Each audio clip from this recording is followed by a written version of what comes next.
Bonjour! Pour le sujet du jour, nous allons vous parler digital. Aujourd'hui, il faut savoir que c'est le Digital Cleanup Day. C'est une journée qui a été lancée en Estonie en 2018 et qui est en train de gagner d'autres pays. Pourquoi on parle de l'empreinte du digital? Tout simplement parce que l'empreinte carbone de nos gadgets, d'Internet et des systèmes qui les supportent représente, selon les estimations, environ 3,7% des émissions de gaz à effet de serre au niveau mondial.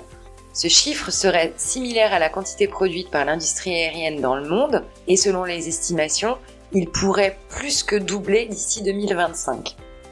Nos activités numériques pèsent aussi sur l'environnement, alors comment peut-on mieux faire? À l'occasion du Digital Cleanup Day, on fait le point. Premièrement, on va s'intéresser à nos smartphones, nettoyer nos smartphones, supprimer toutes les applications inutiles ou qu'on n'utilise pas, toutes les anciennes applications et les jeux inutiles oubliés qu'on a téléchargés et finalement pas encore utilisés. Il y a peu de chances qu'on les utilise un jour finalement, si ça n'a pas déjà été fait.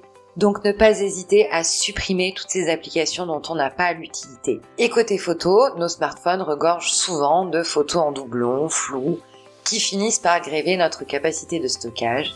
L'heure est venue de les supprimer. Deuxième action à mener, on va s'intéresser à notre ordinateur. Sur nos PC, c'est pareil, on a souvent beaucoup de photos, beaucoup de contenu, des fichiers en doublon. Là aussi, l'heure est venue de parcourir nos fichiers vidéo, photos et autres documents et de supprimer tous les doublons et enfin d'archiver les fichiers importants. Troisième point, notre boîte email. Certainement un des lieux les plus pollués dans notre environnement numérique. C'est le moment de s'y intéresser. On peut par exemple filtrer les emails par les plus anciens et les archiver, nous désabonner des newsletters que l'on ne lit plus.